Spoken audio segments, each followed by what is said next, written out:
में एक भी वैकेंसीज नहीं है, किसी को रोजगार नहीं मिला, किसी को नौकरी नहीं, महिलाओं को सम्मान नहीं है, तो ये सरकार तो पूरी विफल है। आज हेमंत सोरेन के राज्य में कितनी चोरी डकैती लूट खसोस और आए दिन अखबार के पन्नों पर महिलाओं के साथ बलात्कार कि झारखंड की मातृशक्ति ने ठाना है कि झारखंड में कमल ही खिलाना है।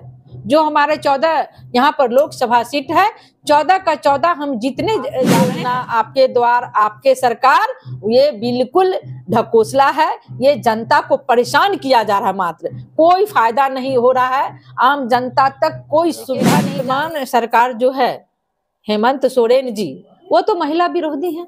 महिला का गरीब माता बहनें बैंक कभी देखी नहीं थी, डरती थी बैंक जाने से, और उनको बैंक तक ले जाने वाले भारतीय को जो लोग उनसे बात करना यहाँ झारखंड में उचित नहीं समझते हैं, उन अंतिम पंक्ति के उन दलित आदिवासियों को हमारे माननीय प्रधानमंत्री आदरणीय नरेंद्र मोदी जी ने देश की प्रथम महिला बनाया, देश की प्रथम नागरिक बनाया, और वो है आदरणीय। नमस्कार, मैं हूं रवि कुमार और आप देख रहे हैं माँ अम्बे न्यूज। आज हूं मैं ऐतिहासिक माँ भद्रकाली मंदिर में और यहाँ पे हमें मिली है बिहार की महिला मोर्चा की प्रदेश अध्यक्ष से मैं मिलाऊंगा और जानने की कोशिश करूंगा कि आज माता भद्रकाली आई हैं और झारखंड में खास करके आई हैं, झारखंड की उनके बीजेपी की क्या परिस्थिति है, आने वाले लोकसभा चुनाव के बारे में जानेंगे, कुछ विशेष बातें उनसे बातचीत करेंगे और जानने की कोशिश करेंगे कि क्या है विशेष।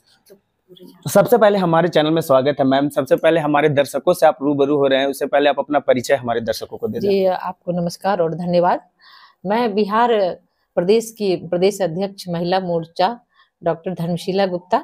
आज मैं झारखंड के इस चतरे जिले में राष्ट्रीय प्रवास 2 दिवसीय हम लोग का चल रहा है, उसी क्रम में आज चतरे जिले में आई हूँ। मेरे साथ जिला अध्यक्ष है निशा जी, और सबसे पहले मैंने यहाँ माँ भद्रकाली की पूजा अर्चना की है और बिहार झारखंड की सुख समृद्धि के लिए मैंने उनको अपने आस्था से उनको प्रणाम किया है। बिहार और झारखंड में सुख समृद्धि आए और आम जनों तक जो माननीय हमारे देश के यशस्वी प्रधानमंत्री नरेंद्र मोदी जी के द्वारा जो जन कल्याणकारी लाभ की योजनाएं दी जा रही हैं, वो समाज के उन अंतिम और दलित लोगों के बीच तक पहुंचे, तो ये एक जन कल्याण होगा। माँ भद्रकाली से मैंने यही प्रार्थना किया है। सबसे पहले मेरा सवाल रहेगा मैडम, आप माता भद्रकाली आए हैं, पूजा अर्चना की, झारखंड में आए हैं। सबसे पहले झारखंड में लोकसभा चुनाव होने वाली है कुछ दिनों में, कुछ महीनों में होने वाली है। इसके बारे में किस तरह से आपकी पार्टी किस तरह से बनाई है, मुहिम बनाई है, इसके बारे में हमारे दर्शकों को बताएं। देखिए, भारतीय जनता पार्टी संगठन की पार्टी है और समाज के अंतिम पंक्ति के दलित गरीब गुजरों की पार्टी है, सबका साथ और सबका विकास की पार्टी ये है, सबका प्रयास की पार्टी है। तो आप देख रहे हैं जिस तरह से माननीय प्रधानमंत्री आदरणीय नरेंद्र मोदी जी ने जो जन कल्याणकारी योजनाओं को पटल पर रखा है। सबसे पहले मैं बता दूं कि उन्होंने महिला को जो सम्मान दिया है, अभी आपने देखा होगा कि नारी शक्ति बंधन अधिनियम के तहत 33% मातृशक्ति को आरक्षण दिया गया है। देश में नेतृत्व करने की क्षमता प्रदान की गई है, नेतृत्व करने का उनको अधिकार दिया गया है। तो बिहार झारखंड ही नहीं, देश की समस्त महिलाएं माननीय प्रधानमंत्री नरेंद्र मोदी जी के प्रति आभार व्यक्त करती हैं। और मैं बता दूं, जो महिलाओं के लिए जनधन खाता योजना, जो हमारी गरीब माता बहनें बैंक कभी देखी नहीं थी, डरती थी बैंक जाने से, और उनको बैंक तक ले जाने वाले भारतीय जनता पार्टी है। शौचालय योजना में बता दूं कि महिलाएं सड़कों के किनारे जाया करती थी, और आप देखते इज्जत घर घर घर में बन चुका है। प्रधानमंत्री आवास योजना है, और अभी वर्तमान में विश्वकर्मा योजना चल रही है, सेल्फी विथ लाभार्थी चल रहे हैं। तो बहुत सारी योजनाएं हैं जिनके द्वारा महिलाएं, युवा, बुजुर्ग सारे लोग आत्मनिर्भर हो रहे हैं। आप महिलाएं की बातें करते हैं, भाजपा महिला की बात करती है। मेरा एक सवाल रहेगा कि झारखंड में अभी सरकार जिम्मे का है, तो क्या वजह रही कि महिला शक्ति यहाँ पे अपनी काबिलियत नहीं दिखा पाई, आगे बढ़ क्यों नहीं पाई? आप खुद महिला है, मेरा सवाल इसके बारे में रहेगा। देखिए, वर्तमान सरकार जो है हेमंत सोरेन जी, वो तो महिला विरोधी है, महिला का उत्थान नहीं चाहते, महिला को अधिकार नहीं देते हैं, महिला को सम्मान नहीं देते हैं। आज हेमंत सोरेन के राज्य में कितनी चोरी डकैती लूट खसोस और आए दिन अखबार के पन्नों पर महिलाओं के साथ बलात्कार कि अखबार में प्रत्येक दिन वो छप रहा है न्यूज। तो ये तो महिला विरोधी है। और मैं बता दूं कि हेमंत सोरेन सरकार बिल्कुल अकर्मण्य सरकार है। इनके कार्यकाल में कोई रोजगार नहीं है। खासकर मैं अपनी स्टूडेंट्स की बात करूं, छात्र हो या छात्राएं, इनके कार्यकाल में एक भी वैकेंसी नहीं है, किसी को रोजगार नहीं मिला, किसी को नौकरी नहीं, महिलाओं को सम्मान नहीं है। तो ये सरकार तो पूरी विफल है। यहाँ की अभी झारखंड की सरकार आदरणीय हेमंत सोरेन जी बिल्कुल विफल सरकार है, इनसे कुछ ना होने वाला है। और झारखंड की मातृशक्ति ने ठाना है कि झारखंड में कमल ही खिलाना है। जो हमारे 14 यहाँ पर लोकसभा सीट है, 14 का 14 हम जीतने जा रहे हैं और हमारे आदरणीय प्रधानमंत्री नरेंद्र मोदी जी पुनः प्रधानमंत्री बने, ये मातृशक्ति की हुंकार है। क्योंकि आदरणीय नरेंद्र मोदी जी ने जो महिलाओं को सम्मान दिया है, जो महिलाओं को रोजगार दिया है, जो महिलाओं को घर में इज्जत घर दिया है, ये महिलाएं कभी भूल नहीं सकती। और मैं बता देती हूँ, जिस काम में महिलाएं लगती है, जिस काम में नारी शक्ति लगती है, वो काम निश्चित रूप से सफल होता है। तो ये शंखनाद हो चुका है।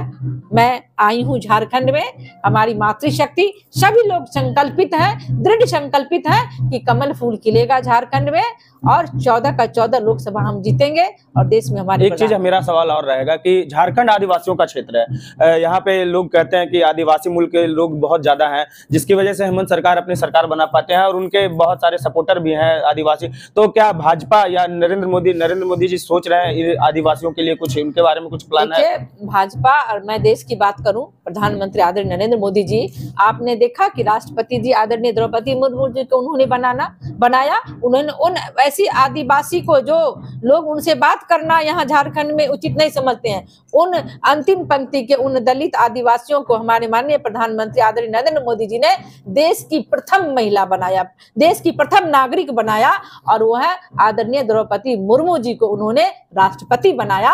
इससे ज्यादा भाजपा क्या कर सकती? सबों को समेट कर चल रही है, जो समाज के अंतिम पंक्ति के लोग हैं, या आदिवासी हो या दलित हो। अभी आप हेमंत सोरेन के बारे में आपने कहा कि बहुत सारे अखबारों में छपती रहती है, अभी उनका एक योजना चल रहा है, आपकी योजना, आपकी सरकार, आपके द्वार, वहां पे लोगों की भीड़ उमड़ रही है, क्या आप कहना चाहेंगे उसके बारे में? सबसे पहले देखिए, ये बिल्कुल ढकोसला है। आपकी योजना, आपके द्वार, आपके सरकार, ये बिल्कुल ढकोसला है। ये जनता को परेशान किया जा रहा है, मात्र कोई फायदा नहीं हो रहा है, आम जनता तक कोई सुविधा नहीं जा रही है इन सरकार के द्वारा। मैं तो कहना चाहूंगी, अगर आप राज्य चलाने में सक्षम नहीं है तो आप इस्तीफा दीजिए। जनता को क्यों आप परेशान कर रहे हैं? अपने द्वार क्यों बुला रहे हैं? आप द्वार पर जाइए।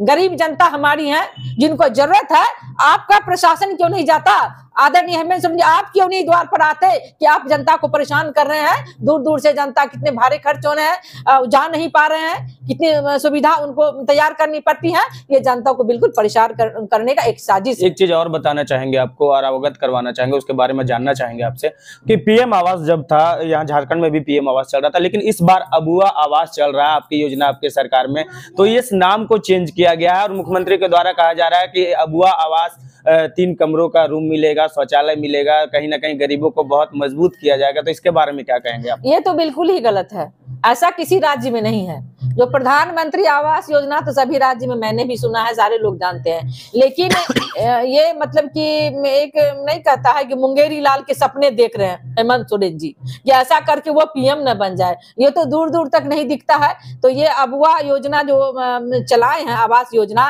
ये बिल्कुल ही गैर कानूनी, एकदम बकवास है। प्रधानमंत्री आवास योजना सारे राज्य में चल रहे हैं और वही योजना मान्य है। अपने से कुछ भी बना लें, कुछ भी नियम बना ले, कुछ भी नीति बना ले, ऐसा नहीं होता है। इसमें उनका ही जो है खामियां निकाली जा रही है कि इस तरह का बेतुका कोई नियम ना निकाले और प्रधानमंत्री को ओवरलैप करने का काम नहीं करे। प्रधानमंत्री, संपूर्ण देश में प्रधानमंत्री आवास योजना चल रहा है और हमारे कितने बहनों को ये आवास योजना मिला है, इसका प्रमाण आपको देखने को मिलेगा। जहां पर झोपड़ी था वहां पक्के के मकान है, जहां पर शौचालय नहीं था वहां शौचालय है। अंतिम सवाल आपसे रहेगा, अब अंतिम सवाल के दौर में चल रहे हैं हम, कि आप महिला खुद हैं, हम चतरा जिला की अब बात करेंगे। चतरा जिला में इस बार भाजपा महिलाओं के लिए किस तरह से वोट की ओर खींचेगी, किस तरह से आकर्षित करेगी, या महिलाओं के लिए एक तरह से कहा जाए कि उनको किस तरह से मजबूत करेगी, ये बताएं हमें। भारत के प्रधानमंत्री आदरणीय नरेंद्र मोदी जी ने तो महिलाओं को सशक्त कर दिया है। महिलाओं को अधिकार दे दिया है, तो महिलाएं तो उस दिन का इंतजार कर रही है कि किस दिन कमल फूल पे बटन दबेगा। वो दिन के लिए वो तैयारियां बूथ तक शुरू कर दी हैं। हमारे जिला मंडल से बूथ तक, शक्ति केंद्र तक हमारी बहनें एकदम संकल्पित है, एकदम दुर्गा और चंडी के रूप में तैयार है। और आप देखिएगा आने वाले समय में सिर्फ कमल ही कमल दिखेगा झारखंड में, और 14 का 14 सीट हम जीतेंगे। धीरज साहू के बारे में आप क्या कहना चाहेंगे, जहां पे 500 करोड़ से ऊपर निकले हैं कांग्रेस के सांसद के पास, उनके बारे में आप क्या कहना देखिए, वो जांच का विषय है, जांच कराया जा रहा है, और पानी का पानी, दूध का दूध, वो निकल जाएगा। बहुत अच्छा लगा अभी बात करवा के। इन्होंने साफ तौर से कहा कि यशस्वी प्रधानमंत्री जी ने जो महिलाओं के लिए क्या, महिलाओं को मजबूत करने के लिए किया है, वो एक सच्चे नेतृत्व करने वाले प्रधानमंत्री है। और जिस तरह इन्होंने कहा कि झारखंड में भी इस बार कमल खिलना तय है, तो इनका सोच, और आगे देखते हैं कि लोकसभा चुनाव में क्या होता है। फिर से